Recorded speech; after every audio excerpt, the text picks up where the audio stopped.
Anyways, तो मैं तो ये बता रहा था आप लोगों को कि अगर आप में से कोई भी सोचता है कि really English language is very hard for him, then he is mistaken. अगर कोई सोचता है कि इंग्लिश लैंग्वेज जो है बहुत कठिन है तो वो गलती कर रहा है, वो गलत है। ऐसे बिल्कुल भी बात नहीं है। और शायद बचपन से आपने सुना होगा कि जो इंग्लिश लैंग्वेज है ना वो हिंदी से ज़्यादा आसान है या भारी है? ज़्यादा आसान है। It's easier than Hindi. लेकिन इन सब चीज़ों के बावजूद कुछ तो पढ़ना पड़ता है। तो शुरुआत हम लोग टेंस से ही करते हैं, क्योंकि tense is the root of spoken English. Tense जो है ना रूट है, जड़ है उसका। और कहा जाता है कि if the root is strong then everything becomes very easy for you. अगर जड़ मजबूत हो गया तो आगे का सब कुछ क्या हो जाता है? आसान हो जाता है। ये मैं नहीं करता हूँ, ये कहा जाता है, सब लोग ऐसा करते हैं।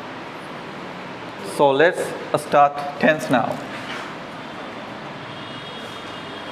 टेंस में याद रखना है कि मैं ज़्यादा भी उसका एक्सप्लेनेशन नहीं दे रहा हूँ, मुझे जो ज़रूरत है उसी पे चर्चा करेंगे। टेंस में प्रेजेंट टेंस होता है, पास्ट टेंस होता है, फ्यूचर टेंस होता है।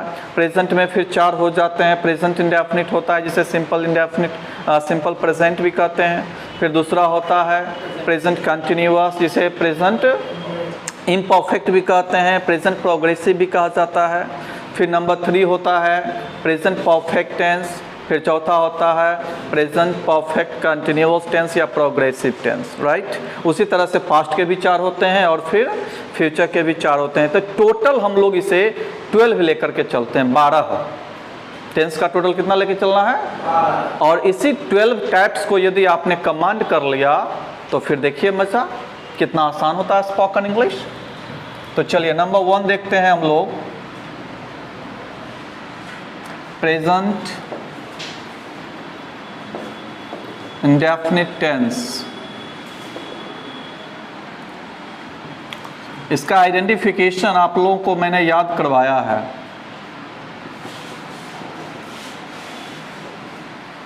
आइडेंटिफिकेशन मतलब होता है पहचान। क्या होता है जी? मैंने आप लोगों को कहा था कि यदि किसी हिंदी वाक्य क्रिया यानी वर्ब, क्रिया के अंत में ता है, ती है, ते हैं, ते हो, ता हूँ इत्यादि लगा रहे तब वो क्या हो जाता है आपका? प्रेजेंट इंडेफिनिट टेंस का वो सेंटेंस कहलाता है। फिर इसका स्ट्रक्चर भी आप लोगों को बताया गया और बुक में देखेंगे, जो मैंने बुक आप लोगों को प्रोवाइड किया उसमें दिया हुआ है। पहले सब्जेक्ट आता है, फिर V1 या V5 आता है, उसके बाद क्या आता है? ऑब्जेक्ट आता है। अब जरा इसे बढ़िया समझना है कि what is subject, what is a verb and what is an object. ये 3 चीज़ थोड़ा समझिए, क्योंकि जब शुरुआत की है तो थोड़ा सा अच्छा से ही सीखते जाइए, that is better for you. Subject मतलब होता है कर्ता, यानी करने वाला, डूअर। जैसे जब आप बोलते हैं कि राम आम खाता है, तो इसमें खाने वाला कौन है? राम है। तो जो काम करने वाला होता है वो क्या कहलाता है? सब्जेक्ट यानी डूअर कहलाता है वो। तो राम जो हो गया वो सब्जेक्ट हो गया। जब कहते हैं कि पिताजी मुझे पीटते हैं, तो आप मुझे बताइए पिताजी मुझे पीटते हैं, इसमें पिताजी क्या हुए? क्योंकि पीटने का काम कौन कर रहे हैं? पिताजी कर रहे हैं। तो can you now identify very easily the subject? Subject identify कर लेंगे ना आप लोग, पहचान लेंगे ना। आइडेंटिफाई करना मतलब पहचान लेना। फिर आता है वर्ब। वर्ब क्या? यानी क्रिया। तो जिस शब्द से ये पता चले कि कौन सा काम होता है या हो रहा है। जैसे राम आम खाता है तो खाने का काम होता है। पिताजी मुझे पीटते हैं, कौन सा काम होता है? पीटने का। क्लियर हो रहा है ना? सीता गीत गाती है, कौन सा काम होता है? गाने का। वे लोग वहाँ नाचते हैं, कौन सा काम होता है? नाचने का। तो ये जाना, खाना, हंसना, पीना, रोना, जीना, मरना, ये सब जो है ना आपका वर्ब्स कहलाता है, क्रियाएं। ठीक है? तो इसमें खाता है आपका वर्ब, यानी खाना से बना है खाता है। कोई स्टूडेंट पता है क्या पूछता है कि सर खाता का मीनिंग क्या होगा सर? अगर जाता है तो सर जाता का मीनिंग क्या होगा सर? नाचता है तो नाचता का मीनिंग क्या होगा? अरे नाचता का मीनिंग नहीं, वो बना किससे है पहले वहां तक जाओ ना। नाचता है बना है नाचना से, तो नाचना का मीनिंग याद कर लो, वो बन जाएगा। खाता है तो खाने का मीनिंग ईट याद कर लो, उससे तुमको बन जाएगा। पढ़ता है तो पढ़ना का मीनिंग याद कर लो, उससे आपका बन जाएगा। क्लियर हो रहा है? फिर इसके बाद है क्या चीज? ऑब्जेक्ट। तो याद रखिएगा, ऑब्जेक्ट का मतलब ये हुआ कि जो भी काम होता है तो उसका कहीं ना कहीं असर होता है। आप बचपन में शायद याद भी किए होंगे कि फल का असर जिस पे पड़ता है, यानी काम का फल जिस पे पड़ता है या असर जिस पे होता है, उसे क्या कहते हैं? ऑब्जेक्ट कहा जाता है। जब आप कोई काम करते हो तो उसका असर कहीं ना कहीं होता है। जैसे अभी मैं पढ़ाता हूँ तो असर आप पे हो रहा है कि नहीं हो रहा है? ऐसा थोड़ा ना कि आप बेअसर हैं बैठे हुए, कोई पता नहीं चल रहा। तो मैं चूंकि पढ़ाता हूं तो मैं सब्जेक्ट हो गया, काम हो गया पढ़ाने का, और असर आप पे हो रहा है तो आप क्या हो गए? ऑब्जेक्ट हो गए।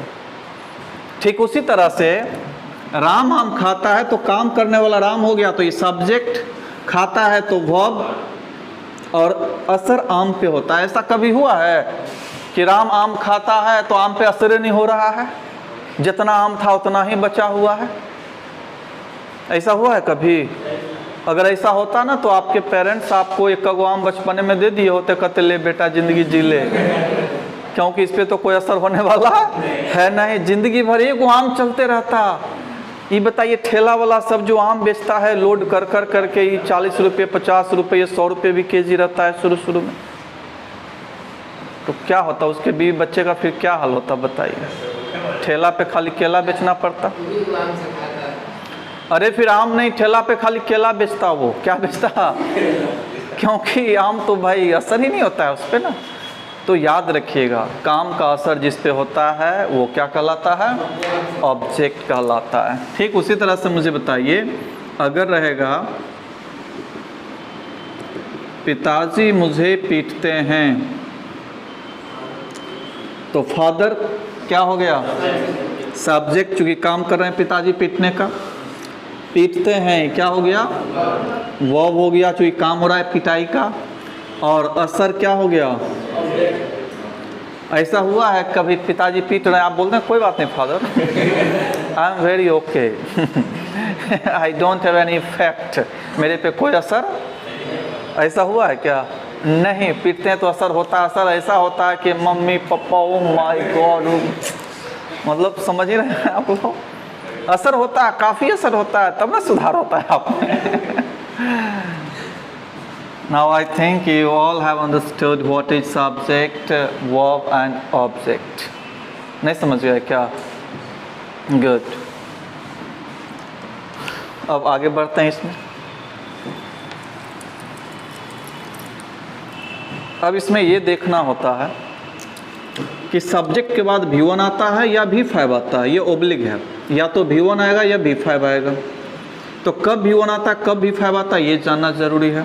लेकिन उससे पहले आपको मैं ये बता देता हूँ कि V5 होता क्या है। तो याद रखना है कि V1 में जब आप S या ES लगाते हैं तो क्या बनता है? V5। जैसे प्ले हुआ V1, इसमें जब आप S लगा दिए तो बन गया प्लेज। तो प्ले हुआ V1 और प्लेज हो गया V5।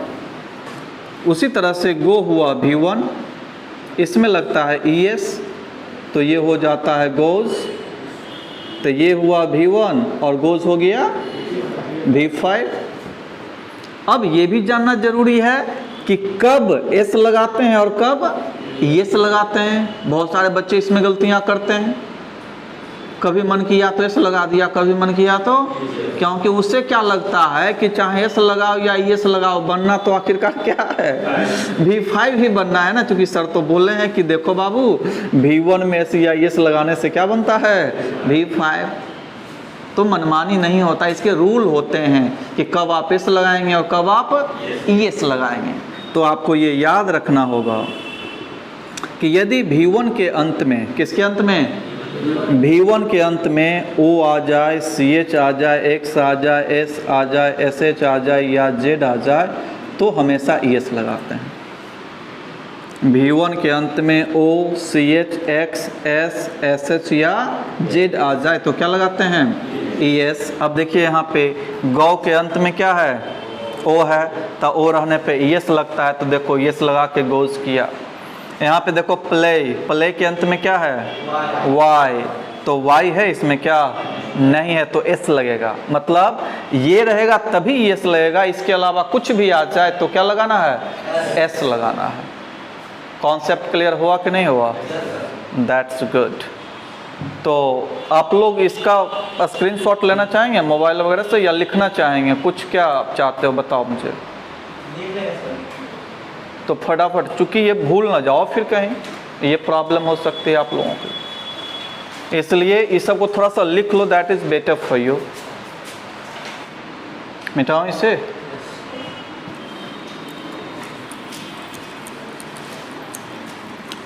Now let's come to the main point.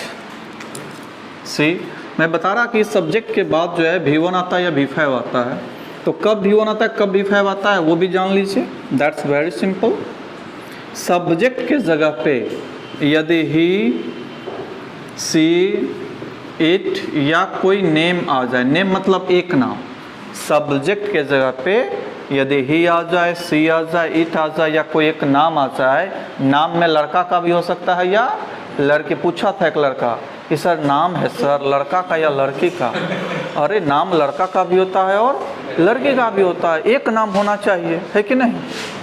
तो इसमें भी कॉन्सेप्ट क्लियर करता है। ऐसे ही मैं आर्टिकल जब पढ़ा रहा था तो मैंने बता रहा था कि देखो नदियों के नाम के पहले आर्टिकल द का प्रयोग होता है।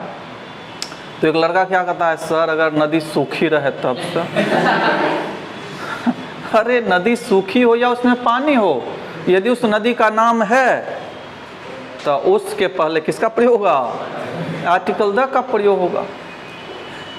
बात समझ रहे ना आप लोग? शायद नाम सुने होंगे एक जहाज टाइटैनिक, उस पर मूवी भी बनी है, शायद 1911 में वो या 1912 में वो डूब गई थी अपने फर्स्ट जर्नी में, शायद आप लोगों को पता हो या नहीं हो। उसी पे एक मूवी, ब्लॉकबस्टर मूवी जो है बनी। तो वो जहाज डूब गया, ठीक है पहले दिन ही वो डूब गया जहाज, अपने पहले यात्रा में ही डूब गया जहाज, लेकिन उस जहाज का नाम आज भी लिया जाता है। तो जब जब उस नाम का यूज़ करेंगे तो उसके पहले क्या लगाएंगे? द लगाएंगे। क्लियर हो रहा है बात? तो ये सब ध्यान रखिएगा, नहीं तो पता नहीं आप में से भी उसी कैटेगरी का कोई हो तो वो अंदर में तूफान लिए खड़ा होगा, है ना, तो दिक्कत हो जाता है। और मैं कभी मौका मिलेगा तो एक कहानी बताऊंगा कि मेरे जीवन में एक जीवन आया था, मतलब जीवन नाम का लड़का, हाँ, तो वो गजब का लड़का था। और ये बात करीब 2008 की ही है, जिस समय मैं शुरुआत किया था ना 2006 में, तो उसी क्रम में वो लड़का आया था। और वो जो हादसा हुआ मेरे साथ, कभी आराम से बात करेंगे उस पर, बहुत मज़ेदार है वो, समझ गया ना, कि एकदम इतना कमज़ोर था लड़का कि पहले कहा कि सर हमको हिंदी मजबूत कर दीजिए, उसके बाद क्या पढ़ेंगे? इंग्लिश। तो मैंने कहा कि अरे मैं इंग्लिश का टीचर हूँ, मैं तो इंग्लिश ना पढ़ाऊँगा तुमको। तो नहीं सर, पहले मैं चाहता हूँ, वेट, पहले मैं चाहता हूँ कि थोड़ा क्या हो जाए ठीक, पहले हिंदी ठीक हो जाए, समझ गए? तो फिर मैंने कैसे उसे हैंडल किया था उस पर भी हम लोग आएंगे, लेकिन फिर कभी। तो पहले तो याद रखिएगा कि सब्जेक्ट के जगह पे ही, सी, इट या कोई एक नाम रहता है तो फिर V1 नहीं बल्कि किसका प्रयोग करेंगे? V5 का प्रयोग करेंगे। लेकिन अगर सब्जेक्ट के जगह पे आई, वी, याद रखना इसे आई बोलते हैं, नोट आई नहीं बोलना, I, this is I, okay, never say I. लेकिन आप लोगों को तो I am going, so how funny it is. I, don't say I. So I, we, you, they, names. Names अब आ गया। नेम्स मतलब क्या हुआ? मोर देन वन, एक से ज़्यादा। तो एक नाम है तो V5, एक से ज़्यादा नाम है तो अब इन सबों के साथ क्या लगता है, V1 का प्रयोग करते हैं। अब आ जाइए एग्जाम्पल पे।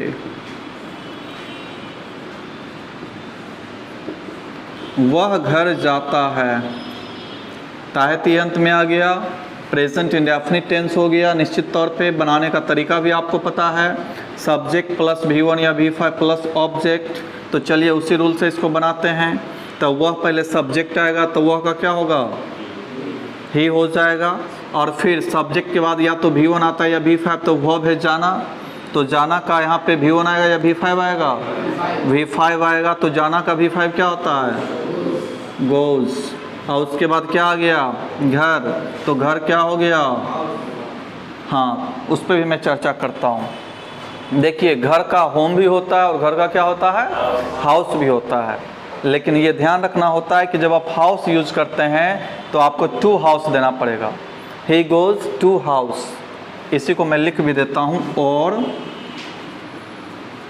ही गोज़ टू हाउस। होम देंगे तो कुछ नहीं देंगे, हाउस देंगे तो आपको क्या लगाना पड़ेगा, टू लगाना पड़ेगा।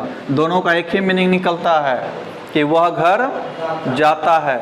आपको ये याद रखना होगा कि होम और हाउस भले ही दोनों का मीनिंग एक ही हो, बट यूज़ अलग अलग होते हैं, प्रयोग क्या होते हैं, अलग अलग होते हैं।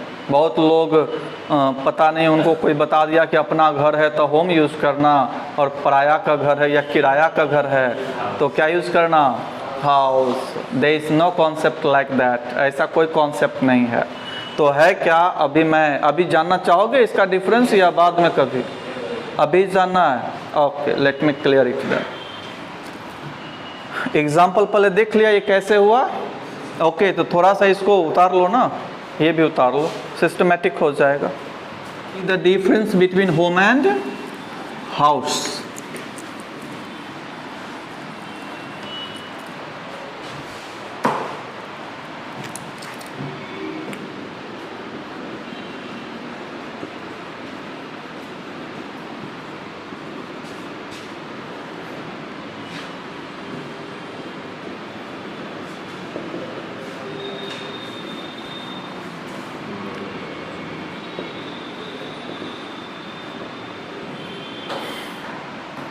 See now, होम हाउस दोनों का अर्थ होता है घर, but remember one more thing, home का रिलेशन होता है फैमिली के साथ, बट हाउस का रिलेशन होता है बिल्डिंग के साथ। मतलब ये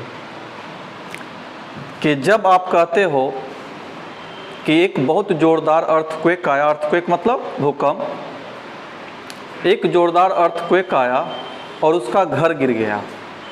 अब बताओ, जब बोलते हैं कि एक जोरदार अर्थक्वेक आया और उसका घर गिर गया, तब मतलब उसका फैमिली गिर गया या उसका बिल्डिंग गिर गया? इसका मतलब ये हुआ कि जब आप कहते हैं कि एक जोरदार अर्थक्वेक आया तो उसका घर गिर गया, तो मतलब होम गिर गया या हाउस गिर गया? होम गिर गया या हाउस गिर गया? कन्फ्यूजन है क्या? क्योंकि जब आप अभी कह रहे हैं कि बिल्डिंग गिर गया, तो बिल्डिंग का संबंध होम से है क्या? नो, यानी हाउस ना, तो हाउस गिर गया। जब आप ये कहते हैं कि मैंने एक प्लॉट खरीदा है और मैं उस पर घर बनाऊंगा, मैं उस पर, अब बताओ फैमिली बनाऊंगा या बिल्डिंग बनाऊंगा? अब बताओ मुझे होम बनाऊंगा या हाउस बनाऊंगा?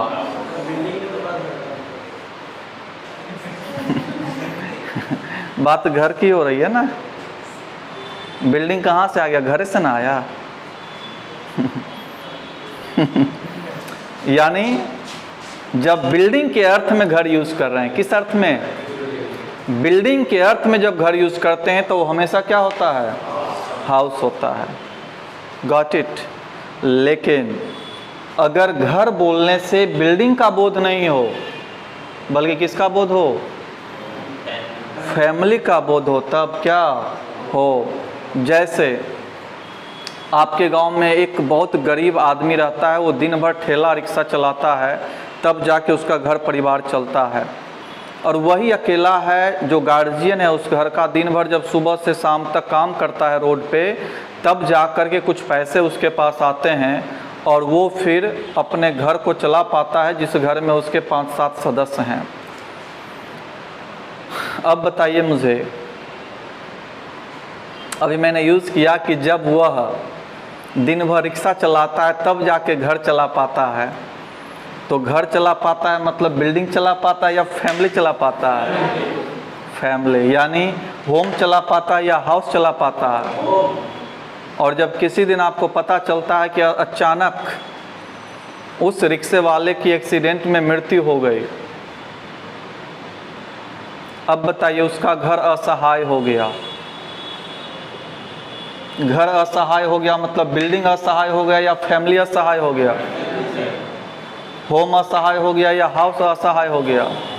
जब आप कहते हैं कि उसका तो अब घर बर्बाद हो गया क्योंकि उस घर को अब देखने वाला कोई नहीं है, जो था बेचारा वो भी क्या हुआ, चला गया, अब सब भूखे मर जाएगा। यानी उसका घर बर्बाद हो गया। तो उसका घर बर्बाद हो गया मतलब बिल्डिंग बर्बाद हो गया या फैमिली बर्बाद हो गया?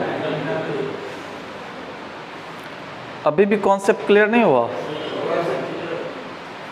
होम और हाउस दोनों का मतलब घर जरूर होता है, लेकिन जब घर बोलने से बिल्डिंग का बोध हो, मकान का बोध हो, तो वो हाउस होता है।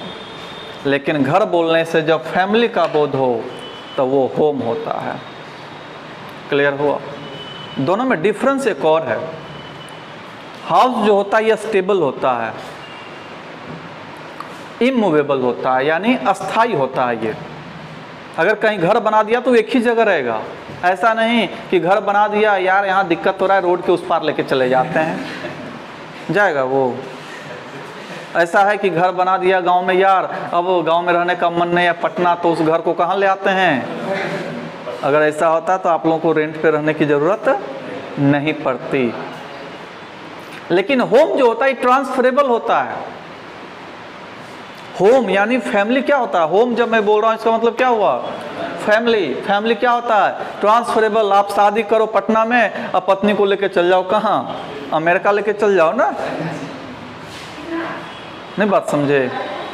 आपको अगर नौकरी लग जाती है, अभी गांव में ही रहते थे मान लिया जाए, मम्मी पापा सब लोग साथ में, आपको नौकरी लग गई मुंबई में, आप चाहें तो अब अपने परिवार को लेके कहाँ जा सकते हैं? मुंबई लेके जा सकते हैं। तो परिवार को लेके जा सकते हैं मतलब किसे? होम। Got it? तो होम हाउस का एक और डिफरेंस समझ में आया कि होम जो होता है मूवेबल होता है, but house is not movable, immovable, मतलब स्टेबल होता है, अस्थाई होता है। Are you getting the differences between home and house? Very nice. तो ये भी क्लियर हो गया होगा? या हाँ, आप चलेंगे हो। सी, आपने कहा ना कैसे क्लियर होगा, तो इसलिए तो मैंने कहा कि चूंकि क्लियर नहीं है तो it's up to you now कि दोनों में से कोई भी यूज कर सकते हैं। बट जब यूज करेंगे तो ये तो ख्याल रखना पड़ेगा कि होम का कंडीशन क्या है और हाउस का कंडीशन क्या है। जब भी आपको लगता है कि घर बोलने से ना तो बिल्डिंग का क्लियर हो रहा है बोध, और नहीं बोध किसका क्लियरली हो रहा है? फैमिली का हो रहा है, तो अब आप पे डिपेंड करता है ना कि हम क्या यूज़ कर लेते हैं। लेकिन जो भी यूज़ करेंगे उसके कंडीशन के हिसाब से यूज़ करना होगा। इसलिए मैंने कहा कि अगर होम दे रहे हैं तो खाली होम दीजिए, हाउस दे रहे हैं तो किसके साथ दीजिए?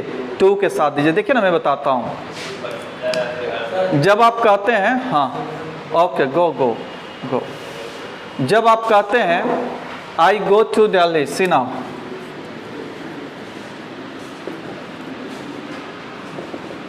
आई गो टू दिल्ली, तो देखिए क्या होता है। अगर गो दिल्ली कर देंगे तो गलत हो जाएगा। गो दिल्ली करेंगे तो क्या हो जाएगा? गलत हो जाएगा। गो टू दिल्ली होता है। तो आपको अब ये याद रखना होगा कि गो या कम, उसके बाद कोई डेफिनिट प्लेस आता है। Definite, not definite, definite. Go या कम के बाद कोई डेफिनिट प्लेस आता है तो टू लगाना कंपलसरी होता है। Go Delhi is wrong, go to Delhi is correct.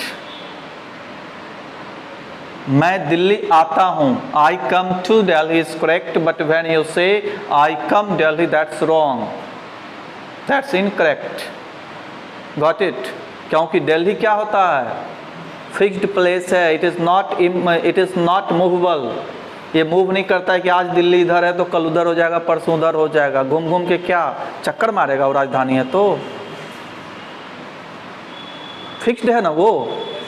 तो मैंने अभी बताया था कि हाउस भी क्या होता है, फिक्स्ड होता है। मुंबई भी फिक्स्ड है, दिल्ली भी फिक्स्ड है, पाकिस्तान भी फिक्स्ड है, अमेरिका भी फिक्स्ड है। तो जो भी फिक्स्ड प्लेसेज हैं वो सभी के लिए किसका प्रयोग करते हैं, टू का प्रयोग करते हैं।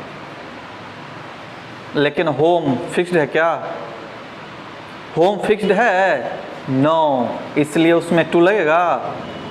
तो अब यदि कोई आपसे कहता है कि हाउस में टू क्यों लगता है, होम में क्यों नहीं लगता है, तो क्या डिफरेंसेस को डिफाइन कर सकते हो ना, क्लियरली बता सकते हैं ना। गुड।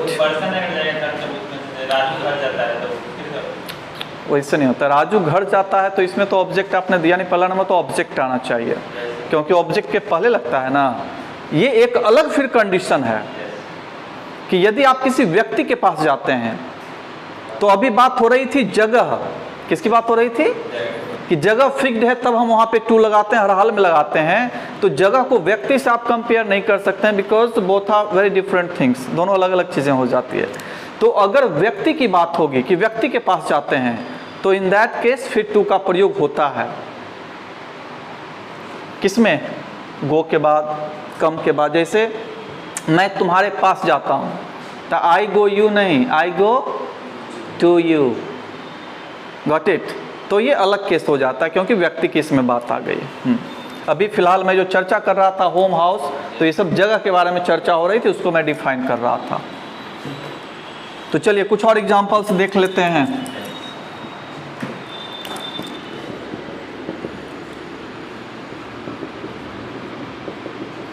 मैं वहाँ खेलता हूँ,